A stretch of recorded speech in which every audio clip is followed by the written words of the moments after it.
तब मृत हो जाता है, मरते।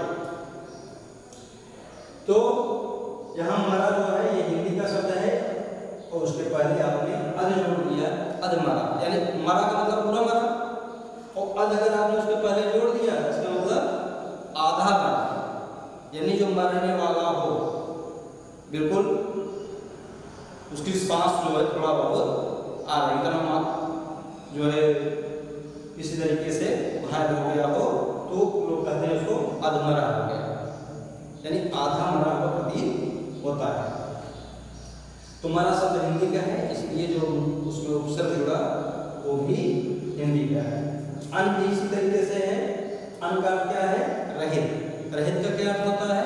बिना, जिसको अंग्रेजी में आप लेस कहते हैं, रहित। उदाहरण आप देखिए, अनपढ़, अनमोल। पढ़ शब्द क्या है? ये हिंदी का है, क्योंकि पढ़ करके संस्कृत में क्या होगा?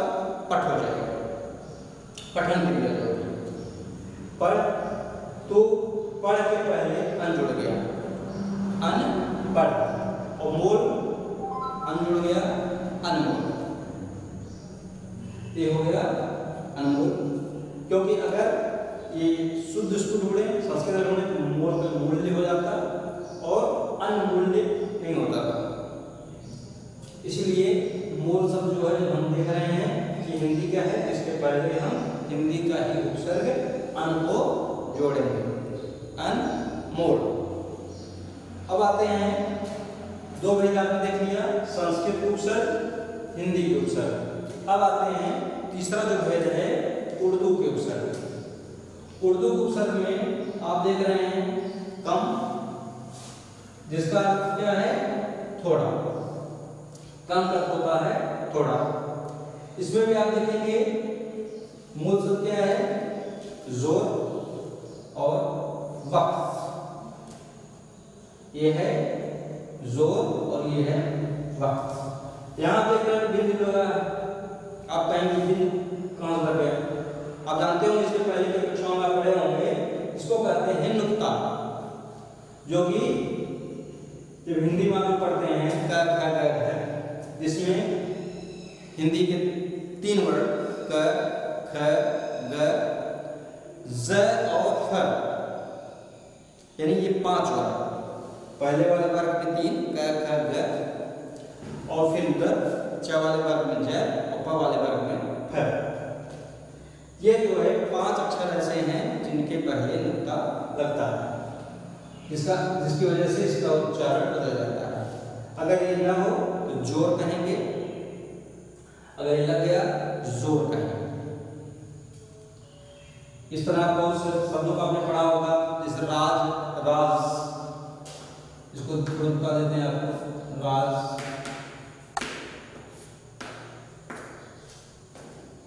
राज, इसके नीचे नुक्ता नहीं लगा है, ये राज है, इसके नीचे नुक्ता लगा है, लेकिन दोनों का अलग अलग है। इस राज का अर्थ है शासन, जो राजतंत्र आपने सुना होगा, और ये राज क्या है? राज, रहस्य, भेद। आप कहते हैं ना, एक राज की बात बताओ, एक रहस्य की बात, एक भेद की बात, तो दोनों के अर्थ में परिवर्तन आ गया, क्योंकि ये उर्दू का है और ये हिंदी का है, क्या संस्कृत का है। इसलिए यहाँ पर आप देख रहे हैं कि ज के नीचे नुक्ता लगा हुआ है, और यहाँ ख में भी लगता है। और अंग्रेजी में भी आप ध्यान देंगे कि जब ज रहता है तो जे का प्रयोग करते हैं, लेकिन जब ये ज रहता है, नुक्ता वगैरह रहता है, जेड का प्रयोग करते हैं। ज जे का प्रयोग करेंगे और ज रहेगा तो जेड का प्रयोग करते हैं, हमेशा आप देखेंगे तो ऐसे ही करेंगे। तो यहाँ देखेंगे उर्दू के उपसर्ग, जिसमें कम, जिसका अर्थ है थोड़ा। उदाहरण आपने देख लिया, कम, जोर, कम, वक्त बन गया, जिसमें जोर क्या है? हाँ, मूल शब्द है, और कम क्या है? उपसर्ग। कौन सा उपसर्ग है? उर्दू का उपसर्ग है। और यहाँ पर भी कम उर्दू का उपसर्ग वही है, और जोर और कम, जोर मतलब हो गया बल लगाना, और जब कम आपने लगा दिया कमजोर हो गया, निर्भर हो गया। तो अर्थ में परिवर्तन आ गया, देख रहे हैं। यहाँ पर देखिए खुश, अच्छा। उदाहरण देखिए खुश मिजाज। मिजाज आपका क्या है, ये उर्दू का मूल शब्द है, तो उसके पहले आपने खुश जोड़ दिया, हो गया खुश मिजाज। इस तरह आप बू है, बू यानी गंध, उसमें भी आप खुश जोड़ देते हैं, खुशबू। और बद जोड़ देते हैं, बदबू। आप देख रहे हैं किस तरह से परिवर्तन हो रहा है। जैसे यही कहे बू शब्द है, आप खुश जोड़ देंगे, खुशबू हो गया। और यही बू शब्द है, बद आप जोड़ दीजिए, बदबू हो गया। दोनों का अर्थ में कम अंतर है, क्योंकि ये बू क्या है, ये मूल शब्द है, उर्दू का शब्द है, और ये उपसर्ग जो है भी उर्दू का ही है। तो आप हिंदी में भी यही शब्द देखते हैं, देखिए ये बू का क्या अर्थ है, गंध। अब हमें सु जोड़ दीजिए, सुगंध हो गया, और यही गंध है, यहाँ दुर जोड़ दीजिए, दुर्गंध हो गया। बिल्कुल वही शब्द, ये उर्दू में है, ये हिंदी में। बिल्कुल उसी तरीके से ये मूल शब्द इसमें है, मूल शब्द इसमें है, मूल शब्द ये है, मूल शब्द ये है, और इसमें ये उर्दू उपसर्ग है, ये उर्दू उपसर्ग है, ये संस्कृत का और हिंदी का उपसर्ग है, बल्कि संस्कृत का ही कह सकते हैं, तत्सम है गंध, तो इसको आप संस्कृत का उपसर्ग कर सकते हैं। इस तरह जो देख रहे हैं किस तरह से ये शब्दांश यानी उपसर्ग जोड़ने से उनके अर्थ में परिवर्तन होता जा रहा है।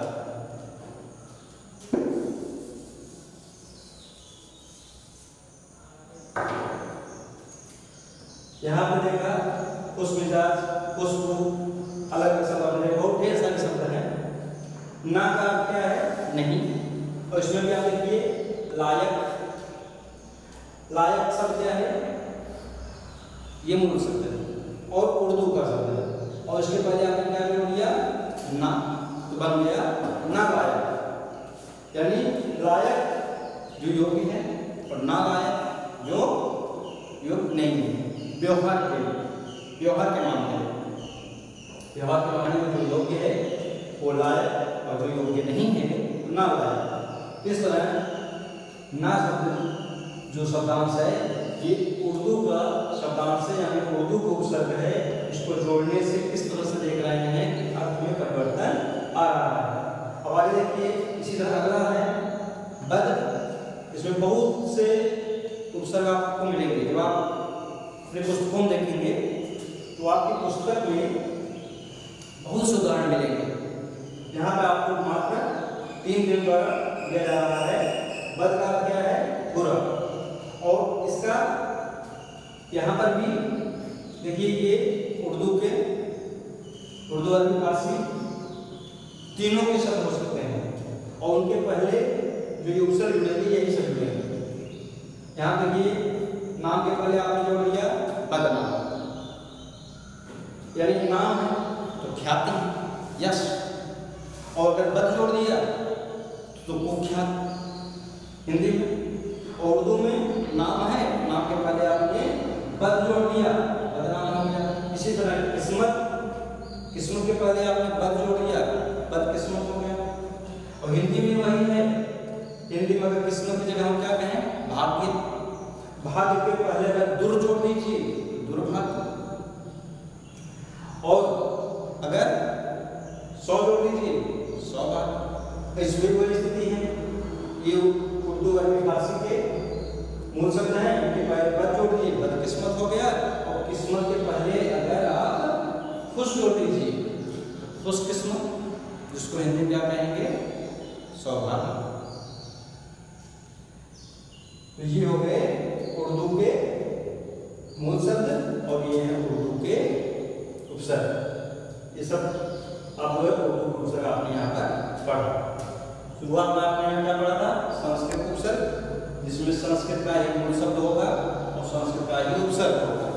और आपको बताया गया ये बाध्यता होती है कि मूल शब्द अगर संस्कृत में है तो उसमें जो उसके पहले जो उपसर्ग जुड़ेगा वो संस्कृत का ही उपसर्ग होगा, संस्कृत का ही उपसर्ग उसमें जुड़ेगा।